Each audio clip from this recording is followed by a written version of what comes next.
yang diperintahkan oleh pemerintah mereka tidak lakukan sehingga ada dampak. Itu dulu yang ingin saya sampaikan. Ya. Nanti sebentar saya terangkan di masyarakat, tapi bahwa kita ingin sampaikan ke teman-teman Permata Bunda, pembangunannya itu apa yang diperintahkan oleh pemerintah itu yang harus dilakukan karena sudah ada kajian di sana. Makanya itu konsultannya mestinya dia hadir, kita menyampaikan itu dengan suka-sukanya dia membuat sesuatu yang akhirnya berdampak ke masyarakat. Persoalan komunikasi yang dibangun masyarakat dengan Permata Bunda, saya pikir itu yang nanti akan difasilitasi oleh Camat dan Lurah, saya pikir hak. Ya. Tapi bahwa saya ingin fokus dulu di situ tadi, pembangunannya tadi. Karena jujur, Pak, siapapun itu, karena kalau kita mau kejar ini, hak dasar, hak asasi manusia, hak dasar hidupnya, telah diambil dari pembangunan rumah sakit. Sekarang hak nyamannya dia hidup, haknya dia tinggal. Kalau saya kejar, ini memang saya tidak perbolehkan lagi untuk dibangun. Tapi karena sudah mendapat izin dari pemerintah, berarti nanti akan kita bicarakan ini. Tapi harus memenuhi segala ketentuan perencanaan yang telah direncanakan oleh pemerintah. Saya kalau mau bicara tentang itu, pasti masyarakat ini sudah datang ke sini sudah tidak nyaman hidupnya, sudah tidak tenang hidupnya, hak asasi manusianya sudah diambil itu oleh korporasi. Dan itu hati-hati. Ya. Ini yang saya ingin selesaikan, sehingga apa yang menjadi kesimpulan rapat kita di kesempatan ini itu bisa menjadi kesimpulan yang terbaik. Itu. DLHK ada yang disampaikan atau dari PTSD tentang perizinan dari ini atau DLHK juga. Saya persilakan DLHK.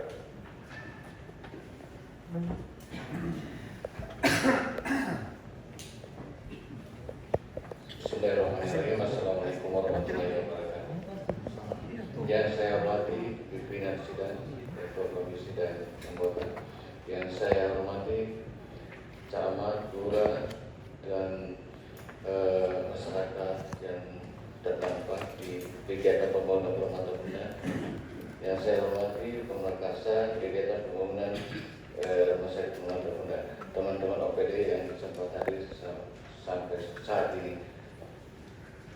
Saya langsung saja dengan adanya surat yang masuk ke Dinas Lingkungan Hidup berdasarkan keberatan atas dampak yang terjadi di kegiatan pembangunan rumah sakit tersebut. Jadi sebelumnya saya jelaskan bahwa UKL-UKL itu terbit persetujuan pengelolaan lingkungannya itu apabila pemohon memasukkan beberapa syarat-syarat diantaranya KRK, BPG,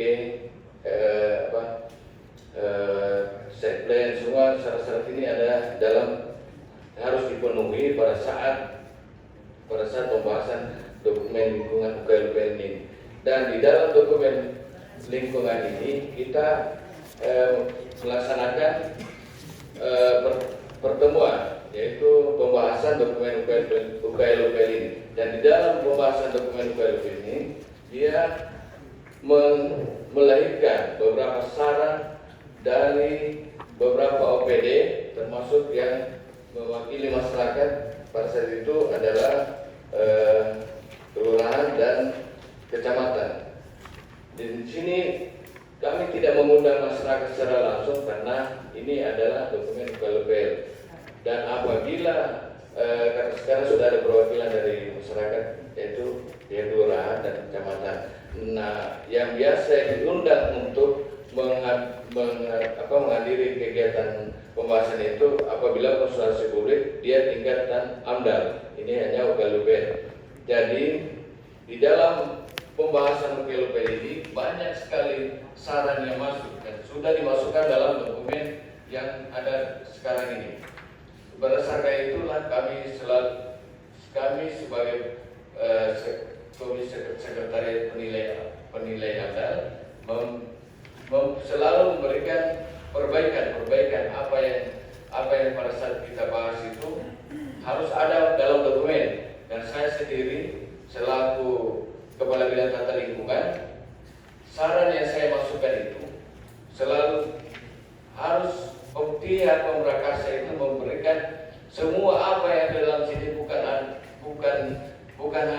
dokumennya bagus, namun yang dilaksanakan di lapangan itu tidak sesuai dengan yang ada dalam dokumen ini. Dan intinya, yang sekarang menjadi permasalahan ini utama adalah sosialisasi terhadap masyarakat menurut pengetahuan saya. Dan di dalam dokumen ini ada tertulis bahwa pihak pemrakarsa sebelum melaksanakan pembangunan harus mensosialisasikan kegiatan kepada masyarakat setempat, dan itu sebelum pembangunan. Nah, itu ada dalam dokumen ini. Namun kenyataan di lapangan mungkin tidak dilaksanakan. Begitu. Itu yang saya sampaikan kalau berdasarkan UKLUK ini. Karena di sini juga dalam dokumen ini ada dari KRK, dari PTSP, kemudian dokumen-dokumen pendukung dari OPD lain untuk mengeluarkan rekomendasi RK persetujuan lingkungan. Hanya itu mungkin yang saya bisa sampaikan, Pak. Terima kasih. Assalamualaikum warahmatullahi wabarakatuh. Assalamualaikum warahmatullahi wabarakatuh. Itu saya beberapa kali datang di sini, di ruangan ini juga kita membahas tentang banyak hal, termasuk kebisingan Pak ya. Kemarin Pak ya, pembangunannya, mempengaruhi sekolah. Saya ingin menyampaikan kepada teman-teman DLH, apakah itu diatur di DLH atau tidak? Pengetahuan saya diatur, dan itu masuk pada perizinan yang mana? Bahwa kebisingan itu ketika ada sebuah bangunan dibangun dengan tingkat kebisingannya radius berapa di masyarakat sehingga itu bisa dibangun. Itu bisa dijelaskan. Mungkin ada sekretaris DLH, mungkin mantan sekretaris DLH yang bisa dijelaskan itu. Ada mantan sekretaris DLH. Yang diminta Pak sebenarnya sudah di perhubungan ya. Kita tahu Pak tadi sebagai sumbang saran, memang di dalam tentuan kegiatan rencana bangunan memang ada misalnya di kawasan industri itu toleransi yang paling dimungkinkan itu adalah 70 desibel Pak. Itu alat ukur adalah 70 desibel. 70 desibel itu bunyi Pak, suara bunyi yang dapat ditoleransi. Misalnya kalau Permata Bunda ini dengan rumah yang terdekat itu sampai di rumah itu misalnya 70 desibel. Kalau kawasan pemukiman seperti di sekitar kawasan Permata Bunda ini, kawasan kita ini memang 55 desibel Pak yang ditoleransi. Dan itu setelah melalui proses proses penelitian bahwa itulah yang batas toleransi yang tidak berpengaruh bagi manusia yang ada di situ. Seperti itu Pak. Jadi setiap kawasan itu berbeda Pak. Misalnya kawasan industri itu, padatan kawasan industri itu memang 70 desibel Pak, memang ya aktivitas lalu lalang kendaraan dan seterusnya. Kalau kawasan perumahan memang diatur 55 desibel Pak. Jadi jarak antara bunyi dengan itu sebenarnya tidak berpengaruh, tapi yang penting sampai di tempat orang mendengar itu tidak melebihi 55 desibel. Kalau itu kawasan pemukiman Pak. Beda kalau dia misalnya kita ada di kawasan pasar, kawasan pelabuhan, itu masih bisa ditoleransi orang mendengar itu sampai 70 desibel masih memungkinkan Pak, kalau memang kepadatan tinggi di situ.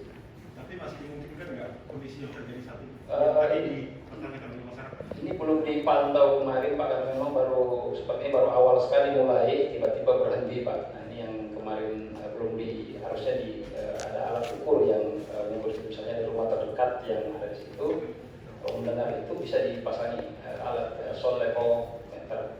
Nah kalau itu lebih dari 55 desibel memang nggak bisa, harus karena di dalam dokumen lingkungan setahu saya di dalam PMP juga memang dipersyaratkan tidak melebihi, seperti barangkali di dalam dokumen ini tidak melebihi 55 desibel. Demikian halnya dengan getaran Pak, saya lupa kalau getaran itu berapa misalnya Pak, getaran itu ada memang juga ukuran menyatakan besaran getaran Pak di dampak sekitar itu memang tidak boleh melebihi baku mutu seperti itu. Ini semua diatur Pak, karena kalau pembangunan itu biasa selalu ada dampaknya, makanya ada batas toleransi, ada baku mutu yang tidak boleh melebihi itu. Nah, itu sudah secara ilmu pengetahuan itu sudah diberikan batasan seperti itu. Biasanya dalam bentuk peraturan menteri di lingkungan itu ada Pak. Setiap kawasan berbeda, kawasan industri, kawasan pemukiman, kawasan perniagaan misalnya berbeda-beda satuannya Pak.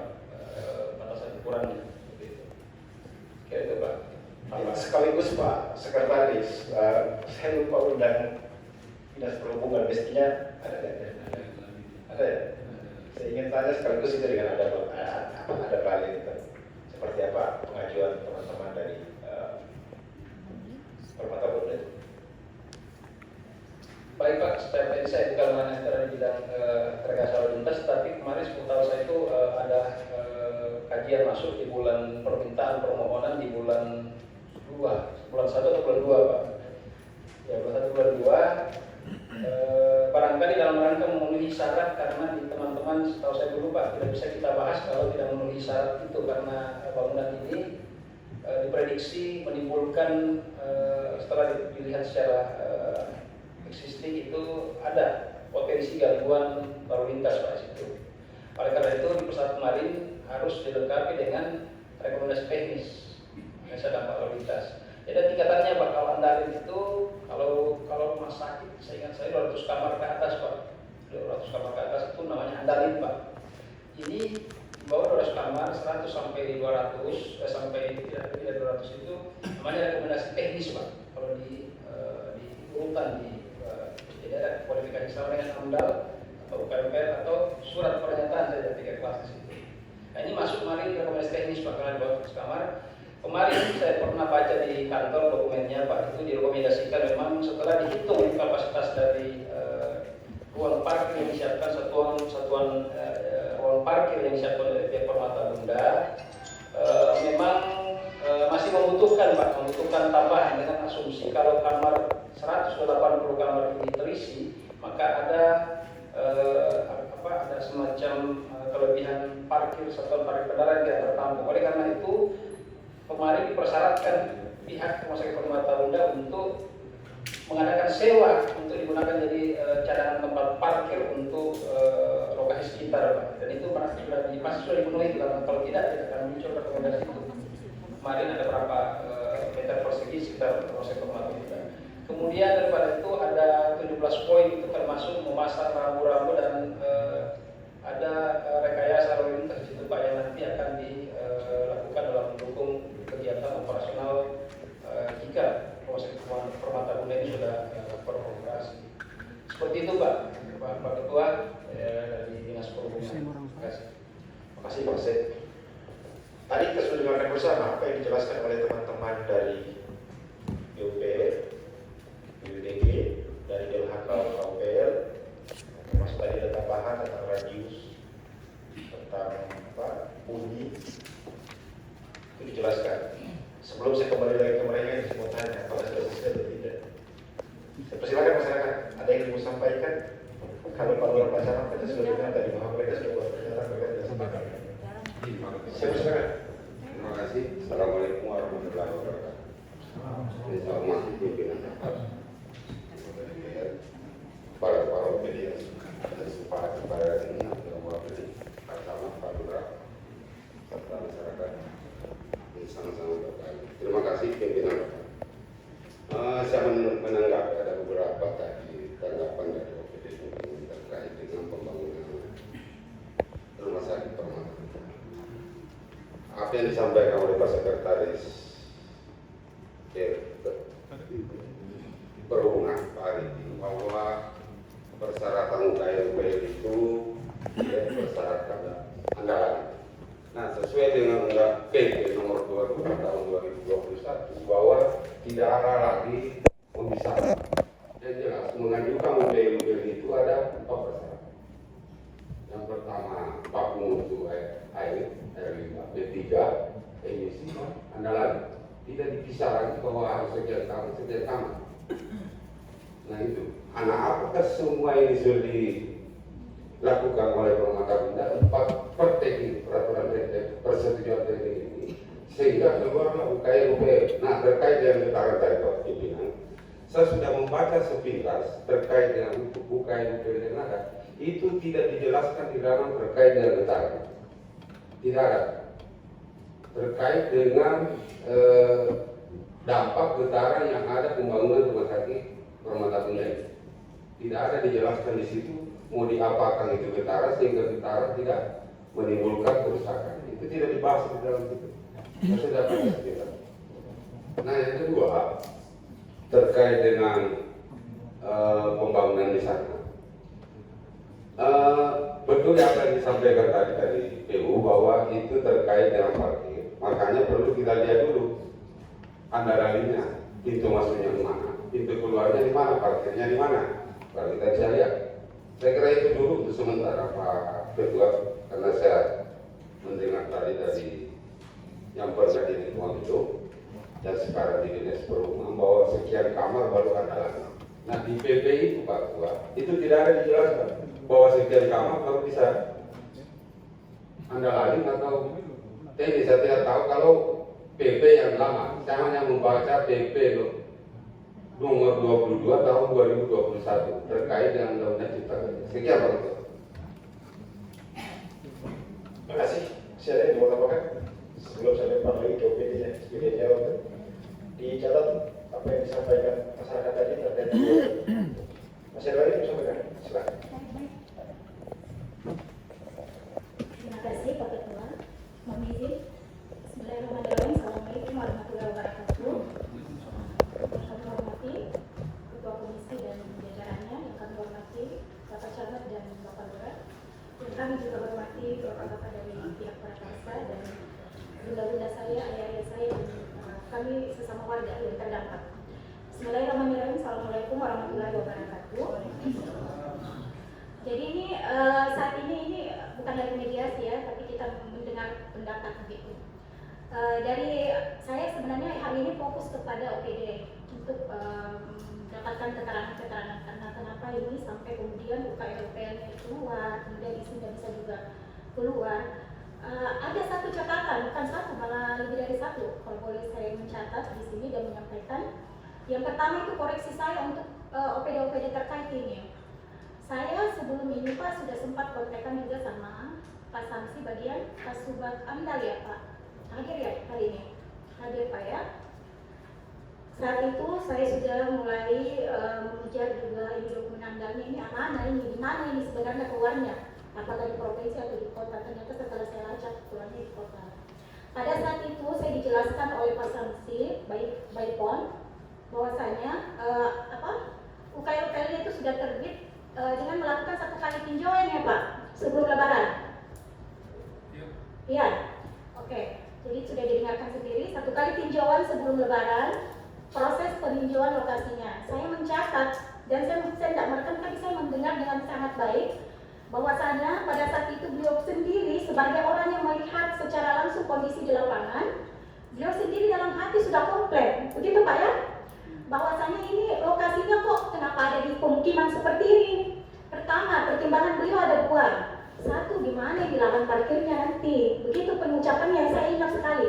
Yang kedua, ini limbahnya mau dikelola kemana? Mau dibawa kemana ini nanti limbahnya?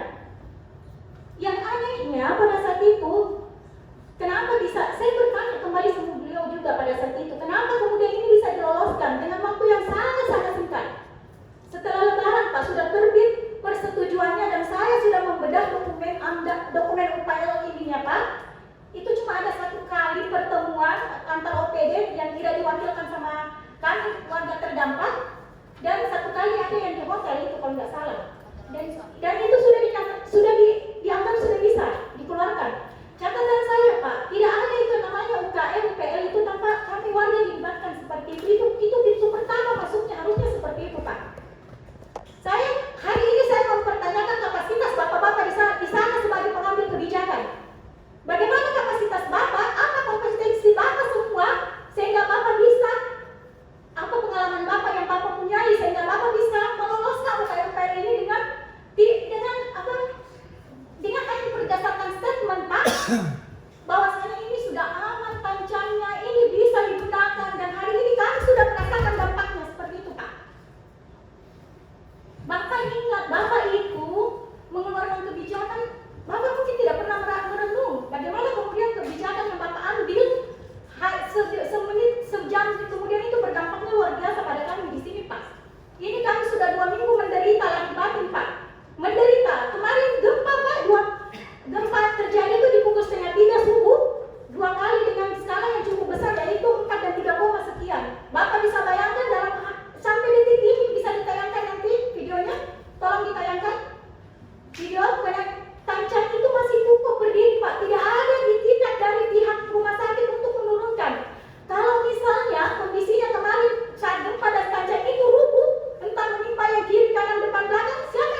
semua lengkap semuanya menjelaskan.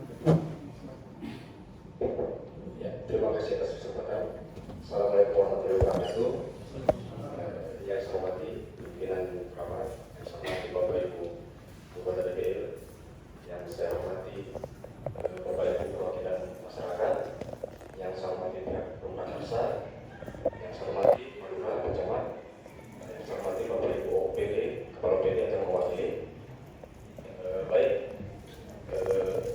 pada kesempatan ini yang pertama mungkin perlu kami informasikan Pak terkait legalitas yang dimiliki oleh pihak rumah sakit. Ya, Pak.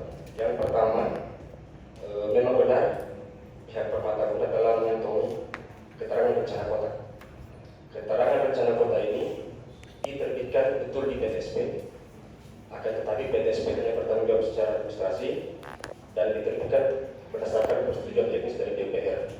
Ya.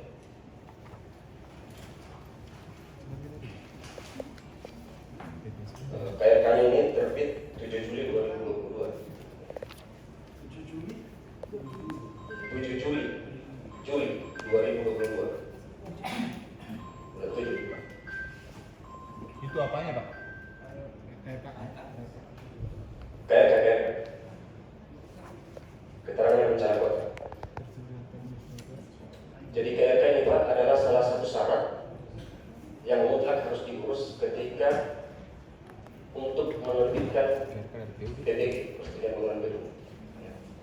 Kemudian yang selanjutnya pihak Pramakarsa juga telah mengantongi UKMPR.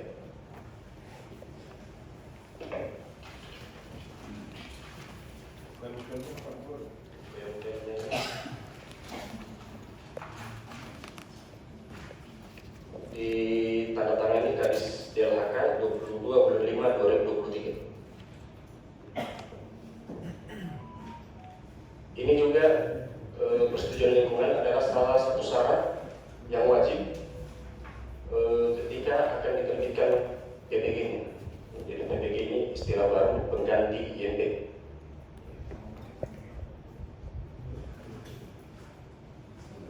Kemudian yang selanjutnya pihak rumah sakit juga telah mengantongi PBG persetujuan bangunan gedung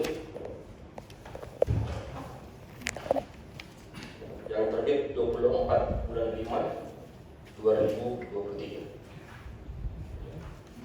Jadi secara legalitas dasar untuk mendirikan bangunan memang betul sudah dikantongi oleh pihak rumah sakit. Akan tetapi dalam proses pelaksanaan atas segala isi-isi yang terbit ini masuk pada domain dinas teknis, dan apabila dalam proses pelaksanaannya ada hal-hal yang kita tidak inginkan bersama, ini masuk pada ranah dinas teknik untuk mengkaji, sehingga posisi PTSP karena hanya bertanggung jawab secara administrasi, selain menerbitkan, PTSP juga bisa mencabut, tentunya berdasarkan rekomendasi dari instansi teknis terkait. Ya, untuk sementara itu yang dapat kami sampaikan. Terima kasih. Wassalamualaikum warahmatullahi wabarakatuh. Waalaikumsalam warahmatullahi wabarakatuh. Masyarakat ada yang mau tanggapi?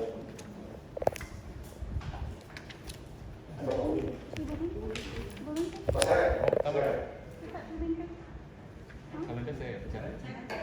Silakan sampaikan. Baik. Tanggapan. Baik. Ya, saya mau klarifikasi dulu soal lahirnya izin ya Pak dari PTSP tadi. Ini jalur mana dulu ini? PBG-nya lahir dulu atau UKL lebih dulu? UKL dulu diurus, terus diterbitkan PBG oleh PU, atau PBG dulu baru urus UKL-nya? UKL dulu, oke. Kalau kita lihat, tadi sangat enak sekali dari pihak PU ini ngomong ya, berkaitan dengan perizinan. Mari kita lihat Pak, di dalam RT/RW Kota Kendari, itu tahun nomor Perda 1/2012, itu Bapak bilang bahwa izin PBG-nya Rumah Sakit Permata Bunda ini berdiri di atas jasa, pedagang jasa dan bangunan. Betul atau tidak? Perdagangan dan jasa. Betul. Kalau kita lihat Pak, di dalam pasal 433 di Perda, saya bacakan. Perda 1/2022, rencana kawasan perdagangan dan jasa sebagaimana dimaksud dalam pasal 31B meliputi A. pasar tradisional berada di Kecamatan Kendari, Kecamatan Kuatu, Kecamatan Kadia, dan Kecamatan Baruga. D. Pusat perbelanjaan berada di kawasan Kadia, Kecamatan Wawat, Kecamatan Kuasia, dan Kecamatan Abeli. Dan D dan C, pertokoan modern terletak di Kecamatan Kendari, Kecamatan Kendari Barat, Kecamatan Wawat, Kecamatan Kadia, Kecamatan Baruga, dan Kecamatan Abeli. Tidak ada satupun berkaitan dengan rencana kawasan perdagangan dan jasa itu berkaitan dengan kesehatan. Di mana letak kesehatan itu dalam perda kita? Itu berada di pasal 58, Pak. Silakan dicek. Di situ hanya ada 2 lokasi Pak pembangunan rumah sakit. Kalau bukan di Kambung, itu di Baruga. Hanya ada 2 itu, Pak. Makanya kami mempertanyakan, kok bisa PPG ini bisa hadir? Ini kan PPG izin baru, Pak. Kalau Bapak mengatakan bahwa sudah ada izin lingkungan, benar, Pak. Ini yang dikeluarkan oleh Pasum, Pak.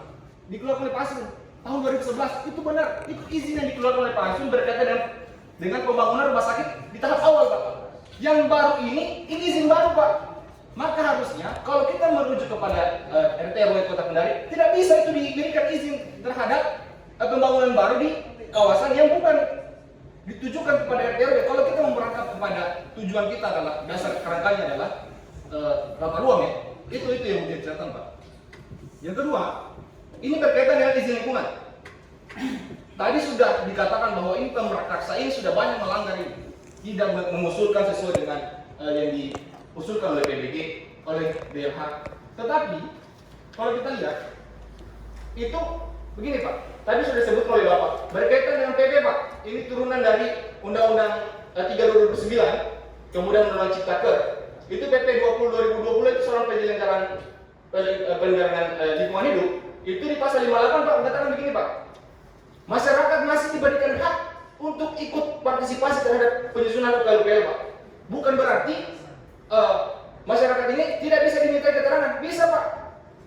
Berdasarkan dengan hak yang diberikan kepada masyarakat. Makanya dalam penyusunan UKLPL ini tidak bisa juga hanya direpresentasikan oleh camat ataupun lurah. Meski ada rekomendasi juga dari masyarakat. Apalagi sistem yang dilakukan itu berkaitan dengan sistem informasi, Pak. Ini juga berkaitan ini. Bagaimana masyarakat mengetahui itu soal perencanaan UKLPL sementara dia by sistem. Nah, itu yang mau saya sanggah bahwa kalau Bapak mengatakan penyusunan UKLPL ini tidak perlu melibatkan partisipasi masyarakat. Dia hanya tahu dilibatkan ketika UKLPL itu sudah keluar, maka masyarakat baru disertakan. Oh, tidak bisa begitu, Pak. Kalau kita mau bicara aturan ya, ada itu diberikan hak oleh masyarakat untuk ikut berpartisipasi kepada penyusunan UKLPL. Meskipun PP 20 2020 itu tidak tegas, berbeda dengan persyaratan AMDAL. Dia harus ada kuesioner, wawancara, interview dan lain sebagainya. Itu, Pak, 2. Yang ketiga berkaitan dengan perizinan teknis ya. Kalau tadi PBG-nya kan ini kami belum dapat, Pak. Makanya kami bersurat ke PTSP ya. Kita minta untuk diberikan data-data ini, Pak. Kalau PU kan tadi hanya ngomong kita nggak tahu datanya apa ini. Kita belum pernah lihat datanya, Pak. Makanya kami minta ini izin-izinnya mana sih sebenarnya? Mana ini fisiknya, KRK-nya mana, apa semua ini kan kita tahu, kita hanya ngomong ini, Pak. Makanya kita mau tunjukkan mana sih sebenarnya ini dia punya perizinan. Kemudian tadi soal perizinan yang masih berkaitan dengan izin lingkungan ya. Tidak ada, Pak. Kalau kita membaca UKLPL ini, Pak, tidak ada satupun berkaitan konstruksi bangunan, Pak. Soal debu, getaran itu disampaikan oleh Bapak orang tua saya tadi, tidak ada, Pak, disampaikan soal itu, Pak. Makanya ini kan ada berapa daftar hadir ini? Ada dari Dinas Lingkungan Hidup, ada camat, ada DLHK. Tidak ada satupun OPD yang lahir di situ memikirkan bagaimana dampak yang ditimbulkan dari pengerjaan pembangunan rumah sakit ini. Apalagi kawasan ini padat penduduk, Pak. Banjir lagi, 8 lantai lagi mau ditinggalkan.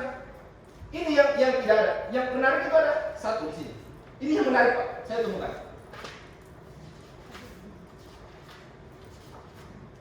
Samsir nih, Pak. Minta maaf ya, Pak.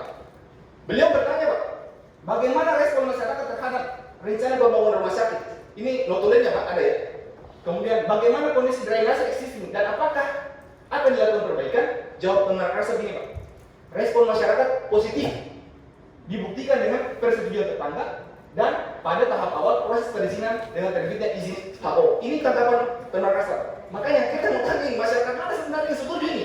Sementara awal pembangunan ini tidak pernah dapat persetujuan. Silakan, Pak. Itu di lembaran paling lahir, Pak. Kalau Bapak melihat, ini Bapak bertanya sendiri nih, Pak. Itu, Pak. Kemudian kondisi drainase. Tadi Pak Samsir nimbang SSI dan LHT ini. Bagaimana kondisi drainase? Jawaban pemerintah begini Pak. Kondisi drainase existing kurang berfungsi. Ini sudah ada pengakuan. Kok bisa ini barang ini terus ditindaklanjuti Pak? Ini yang menjadi Pak. Karena dokumen ini kan pasti akan dari masukan itu ada perbaikan dari Kota Makassar. Makanya ini Pak, kok bisa izin-izin ini lagi Pak? Makanya kami nggak bisa berpikir Pak. Maksudnya kami mendukung pembangunan, tapi lihatlah Pak ini Pak. Ini orang-orang tua semua Pak, sudah sepuh Pak. Lihat Pak wajah-wajahnya ini. Coba kita tukar kalau gitu Pak. Kami yang menjadi OPD, Bapak yang duduk di kasih itu Pak. Saya tancapkan tiap kancing itu Pak. Bagaimana sama Bapak? Apalagi Bapak yang tidak tahu Pak, saya dihubungi oleh orang tua saya ini Pak. Kami tidak bisa tidur nak.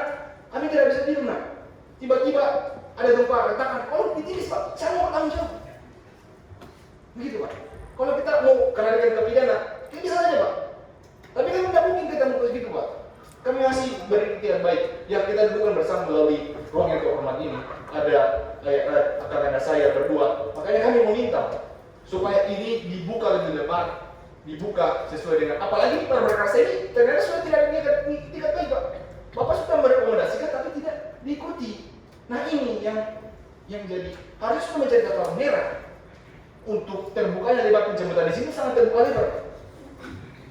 Dari cepatnya ini digulirkan, apalagi informasi yang kami dapatkan bahwa perizinan dari tahun lalu itu tidak mendapat izin, nanti pemerintahan yang baru ini baru keluar izin. Itu Pak yang kami ingin tegaskan berkaitan dengan seluruh penyampaian tadi Bapak OPD tadi. Kami minta Pak, fisiknya sebenarnya sih Pak. Kami minta Pak, itu Pak. Yang jelasnya setelah kami hanya menjadi penjamun lidah masyarakat ini, kami itu Pak, Pak Ketua yang terhormat, yang saya hormati, abang-abang saya, itu Pak. Kami meminta barang ini dihentikan Pak. Cabut izinnya Pak. Ini sudah jelas ini Pak berapa Pak. Cuma itu Pak. Terakhir Pak. Terakhir. 4 warga ini Pak, kami minta untuk diganti rugi Pak. Kami akan melakukan seluruh upaya kami Pak untuk membantu orang tua kami Pak. Lihat Pak, wajah-wajah ini semua Pak. Sudah sepuh Pak, saya tadi